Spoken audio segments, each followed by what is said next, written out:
بسم اللہ الرحمن الرحیم۔ تہنیک کے وفود۔ جب رسول اللہ صلی اللہ علیہ وسلم مقام روحا پہنچے تو ان مسلمان سربراہوں سے ملاقات ہوئی جو دونوں قاصدوں سے فتح کی بشارت سن کر آپ صلی اللہ علیہ وسلم کا استقبال کرنے اور آپ صلی اللہ علیہ وسلم کو فتح کی مبارکباد پیش کرنے کے لیے مدینے سے نکل پڑے تھے۔ جب انہوں نے مبارکباد پیش کی تو حضرت سلمہ بن سلامہ رضی اللہ عنہ نے کہا، آپ لوگ ہمیں کاہے کی مبارکباد دے رہے ہیں؟ ہمارا ٹکراؤ تو خدا کی قسم گنجیسر کے بوڑوں سے ہوا تھا جو اون جیسے تھے۔ اس پر رسول اللہ صلی اللہ علیہ وسلم نے مسکرا کر فرمایا، بھتیجے یہی لوگ سربراہان قوم تھے۔ اس کے بعد جب حضرت اسید بن حضیر رضی اللہ عنہ نے عرض ارداز ہوئے، یا رسول اللہ، اللہ کی حمد ہے، اس نے آپ صلی اللہ علیہ وسلم کو کامیابی سے ہمکنار کیا اور آپ کی آنکھوں کو ٹھنڈک بخشی۔ بخدا میں یہ سمجھتے ہوئے بدر سے پیچھے نہ رہا تھا کہ آپ کا ٹکراؤ دشمن سے ہوگا۔ میں تو سمجھ رہا تھا کہ بس قافلے کا معاملہ ہے، اور اگر میں یہ سمجھتا کہ دشمن سے سابقہ پڑے گا تو میں پیچھے نہ رہتا۔ رسول اللہ صلی اللہ علیہ وسلم نے فرمایا، سچ کہتے ہیں۔ اس کے بعد آپ مدینہ منورہ میں اس طرح مظفر و منصور داخل ہوئے کہ شہر اور گرد و پیش کے سارے دشمنوں پر آپ صلی اللہ علیہ وسلم کی داغ بیٹھ چکی تھی۔ اس فتح کے اثر سے مدینہ کے بہت سے لوگ حلقہ بکوش اسلام ہوئے، اور اسی موقع پر عبداللہ ابن ابی اور اس کے ساتھ نے بھی دکھاوے کے لیے اسلام قبول کیا۔ آپ صلی اللہ علیہ وسلم کی مدینہ تشریف آوری کے ایک دن بعد قیدیوں کی آمد ہوئی۔ آپ صلی اللہ علیہ وسلم نے انہیں صحابہ کرام رضی اللہ عنہ پر تقسیم فرما دیا اور ان کے ساتھ حسن سلوک کی وصیت فرمائی۔ اس وصیت کا نتیجہ یہ تھا کہ صحابہ کرام رضی اللہ عنہ خود کھجور کھاتے تھے لیکن قیدیوں کو روٹی پیش کرتے تھے۔ واضح رہے کہ مدینے میں کھجور بحیثیت چیز تھی اور روٹی خاصی گراں قیمت۔ جب رسول اللہ صلی اللہ علیہ وسلم مدینہ پہنچ گئے تو آپ صلی اللہ علیہ وسلم نے صحابہ کرام سے قیدیوں کے بارے میں مشورہ کیا۔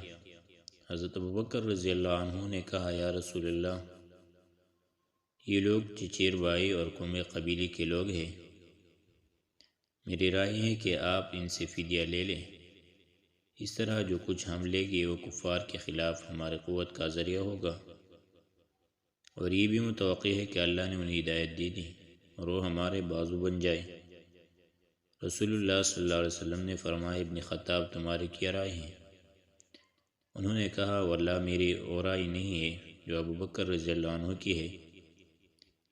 میری رائے یہ ہے کہ آپ صلی اللہ علیہ وسلم فلاں کو، حضرت عمر رضی اللہ عنہ کا قریبی تھا، میرے حوالے کرے اور میں اس کی گردن مار دوں۔ عقیل بن ابی طالب کو علی رضی اللہ عنہ کے حوالے کر دیں اور وہ اس کی گردن مارے، اور فلاں کو جو حمزہ رضی اللہ عنہ کا بھائی ہیں حمزہ رضی اللہ عنہ کے حوالے کرے اور وہ اس کی گردن مار دے، یہاں تک کہ اللہ کو معلوم ہو جائے کہ ہمارے دلوں میں مشرکین کے لیے نرم گوشہ نہیں ہے۔ اور یہ حضرات مشرکین کے سنادید، ائمہ اور قائدین ہیں۔ حضرت عمر رضی اللہ عنہ کا بیان ہے کہ رسول اللہ صلی اللہ علیہ وسلم نے ابوبکر رضی اللہ عنہ کی بات پسند فرمائی، وہ میری بات پسند نہیں فرمائی، چنانچہ قیدیوں سے فدیہ لینا طے کر لیا۔ اس کے بعد جب اگلا دن آیا تو میں صبح رسول اللہ صلی اللہ علیہ وسلم ابوبکر رضی اللہ عنہ کی خدمت میں حاضر ہوا۔ وہ دونوں رو رہے تھے۔ میں نے کہا، اے اللہ کے رسول صلی اللہ علیہ وسلم، مجھے بتائے آپ صلی اللہ علیہ وسلم اور آپ کے ساتھی کیوں رو رہے ہیں؟ اگر مجھے بھی رونے کی وجہ ملی تو روں گا، اور اگر نہ مل سکی تو آپ حضرات کے رونے کی وجہ سے روں گا۔ رسول اللہ صلی اللہ علیہ وسلم نے فرمایا، فدیہ قبول کرنے کی وجہ سے تمہارے اصحاب پر جو چیز پیش کی گئی ہے اسی کی وجہ سے رو رہا ہوں۔ اور آپ صلی اللہ علیہ وسلم نے ایک قریبی درخت کی طرف اشارہ کرتے ہوئے فرمایا، مجھ پر ان کا عذاب اس درخت سے بھی زیادہ قریب پیش کیا گیا۔ اور اللہ نے یہ آیت نازل فرمائی، ما کان لنبی ان یکون له اسرا حتی یثخن فی الارض تریدون عرض الدنیا اللہ یرید الآخرہ واللہ عزیز حکیم لولا کتاب من اللہ سبق لمسکم فیما اخذتم عذاب عظیم۔ کسی نبی کے لیے درست نہیں کہ اس کے پاس قیدی ہوں یہاں تک کہ وہ زمین میں اچھی طرح خونریزی کر لے۔ تم لوگ دنیا کا سامان چاہتے ہو اور اللہ آخرت چاہتا ہے، اور اللہ غالب اور حکمت والا ہے۔ اگر اللہ کی طرف سے نوشتہ سبقت نہ کر چکا ہوتا تو تم لوگوں نے جو کچھ لیا ہے اس پر تم کو سخت عذاب پکڑ لیتا، اور اللہ کی طرف سے جو نوشتہ سبقت کر چکا تھا وہی تھا، فَإِمَّا مَنًّا بَعْدُ وَإِمَّا فِدَاءً۔ ان مشرکین کو جنگ میں قید کرنے کے بعد یا تو احسان کرو یا فدیہ لے لو، کیونکہ اس نوشتے میں قیدیوں سے فدیہ لینے کی اجازت دی گئی ہے۔ اس لیے صحابہ کرام رضی اللہ عنہ کو قبول فدیہ پر سزا نہیں دی گئی بلکہ صرف سرزنش کی گئی،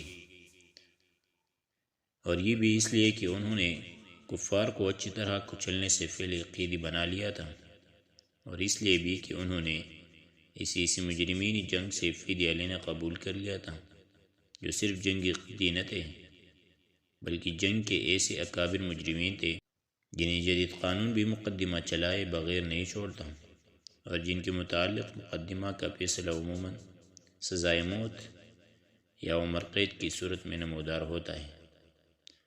بہرحال چونکہ حضرت ابوبکر صدیق رضی اللہ عنہ کے رائے کے مطابق معاملہ طے ہو چکا تھا، اس لیے مشرکین سے فدیہ لیا گیا۔ فدیہ کی مقدار 4000 اور 3000 درہم سے لے کر 1000 درہم تک تھی۔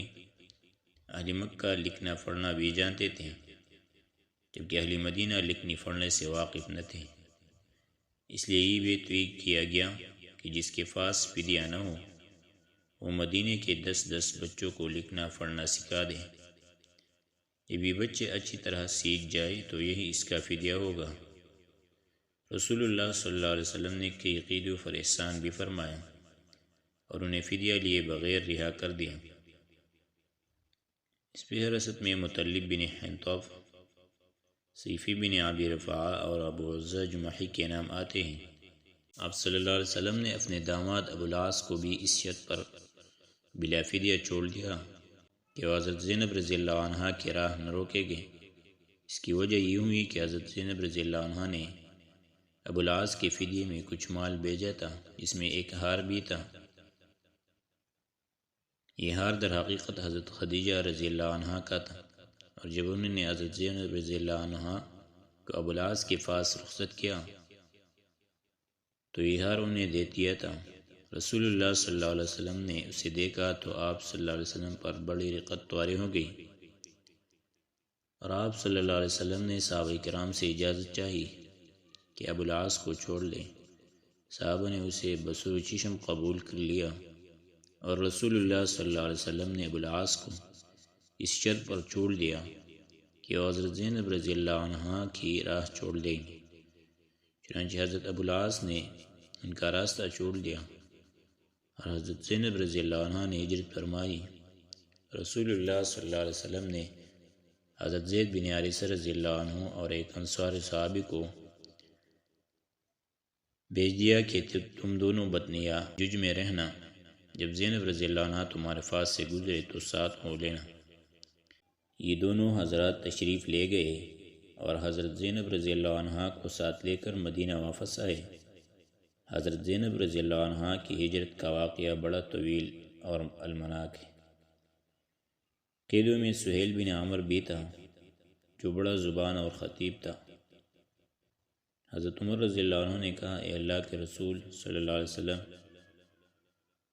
سہیل بن عمر کے اگلے 2 دان پڑوا دیجئے، اس کی زبان لپٹ جائے کرے گی اور وہ کسی جگہ خطیب بن کر آپ کے خلاف کبھی کھڑا نہ ہو سکے گا، لیکن رسول اللہ صلی اللہ علیہ وسلم نے ان کی یہ گزارش مسترد کر دی کیونکہ یہ مسلی کے ضمن میں آتا ہے۔ اس پر قیامت کے روز اللہ کی طرف سے پکڑ کا خطرہ تھا۔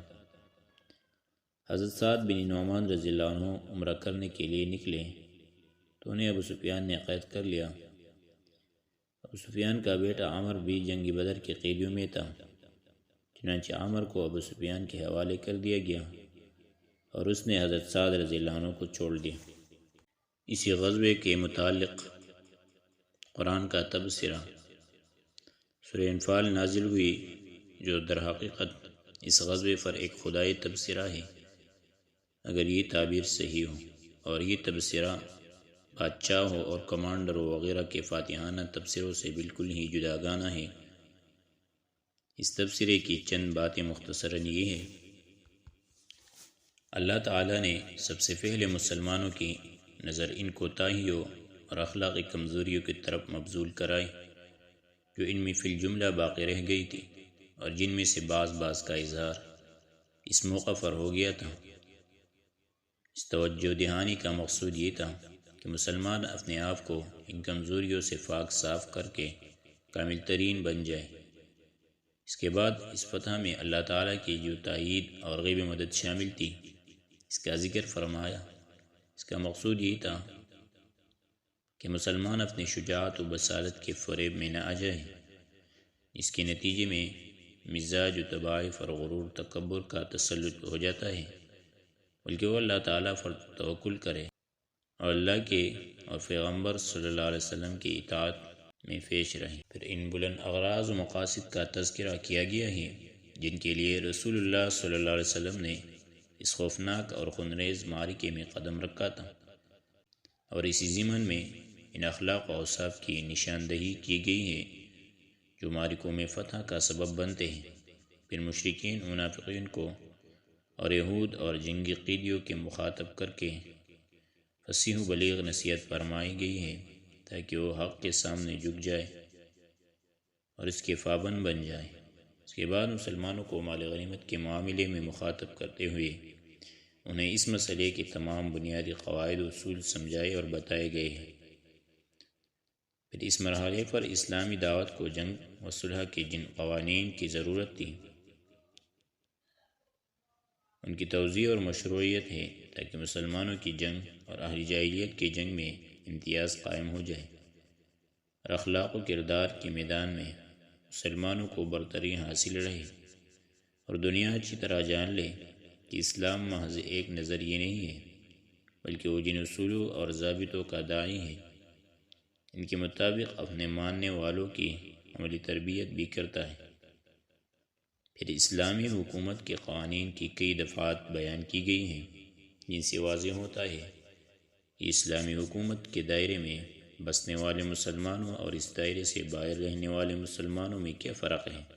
مختلف واقعات 2 ہجری میں رمضان کا روزہ اور صدقہ فطر فرض کیا گیا اور زکوٰۃ کے مختلف نصابوں کی تفصیلاً تعین کی گئی۔